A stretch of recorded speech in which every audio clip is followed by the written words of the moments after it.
তো এটা বুঝি না আমি। নির্বাচনের সময় তো ল অ্যান্ড অর্ডার সিচুয়েশনটা কন্ট্রোল করা আসলে প্রফেসর ইউনূসকে তো সেরকমভাবে কেউ সাহায্য করে না।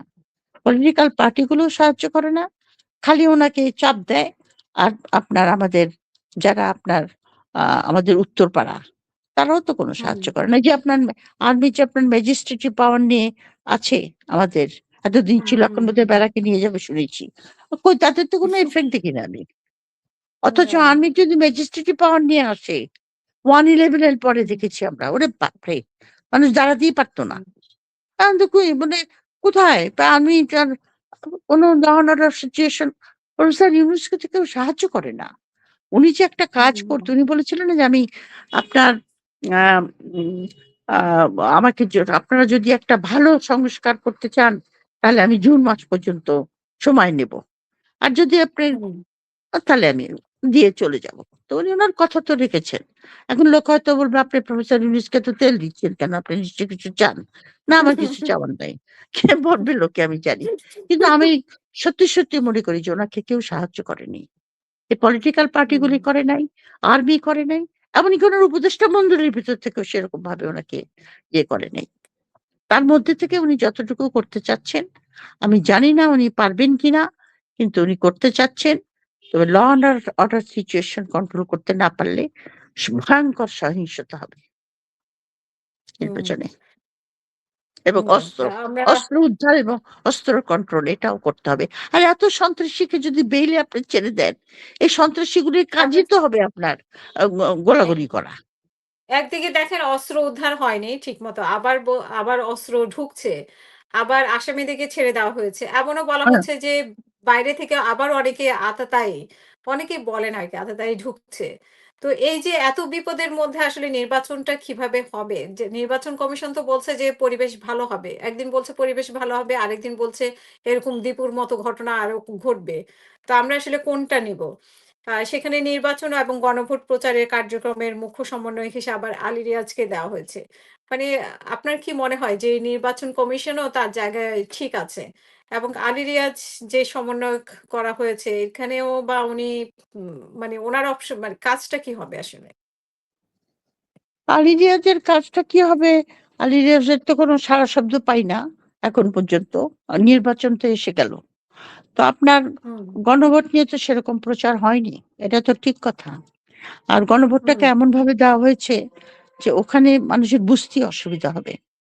আ এবং সবচাইতে বড় কথা হলো যে এই চাপে পড়ে, প্রফেসর ইউনূস চাপে পড়ে এই গণভোট এবং ইলেকশনটা একদিনে দিলেন। এটা ঠিক হুম, হয় হুম, নাই। এটা একদমই ঠিক হয় নাই। গণভোটটা আগে হওয়া উচিত ছিল। গণভোটটা আগে হলে হুম, পরে একটা ক্লিয়ার কাট হ্যাঁ, না র একটা ভার্ডিক্ট আসতো। নতুন সংবিধানের ভার্ডিক্ট। সেই হুম, সংবিধানের আন্ডারে ইলেকশনটা হওয়া উচিত ছিল। কারণ এখন যে ইলেকশনটা হবে 72 র কনস্টিটিউশনের আন্ডারে, সেখানে গণভোট নাই। সালাউদ্দিন সাহেব অলরেডি হুম, হুম, বলেছে যে, "না, গণভোট তো সংবিধানে নাই।"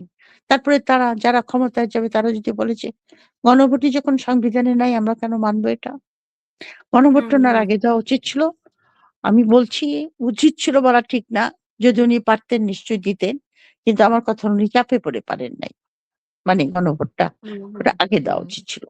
এটা না করে আমার মনে হয় নির্বাচনের দিনেও আপনার ভোটাররা অনেক কনফিউজ থাকবে।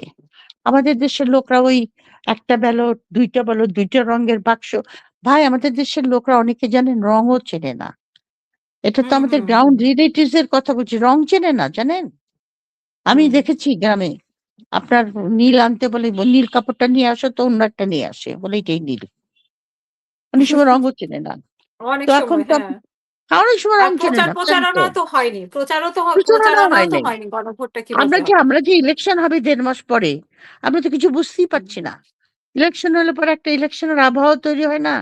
সেটা তো হয়নি হুম, এখনো। হুম, তার ইলেকশন কমিশনার, চিফ ইলেকশনের কমিশনার কথা নাই বার্তা নাই একটা বেফাঁস কথা বলে দিলেন।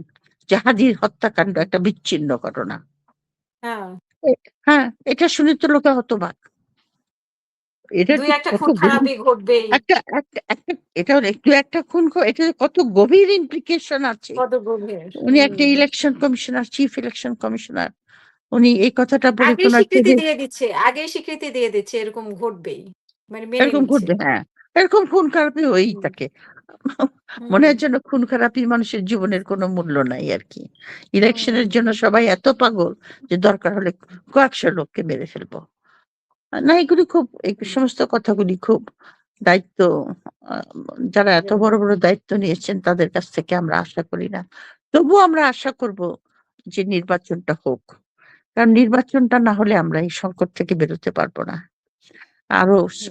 আমাদের আমাদের দেশের সংকটে অবস্থা আরো পড়ে অনেক, যাবে। অনেক খারাপ। হ্যাঁ, ইকোনমিক অবস্থা তো খারাপ আছেই।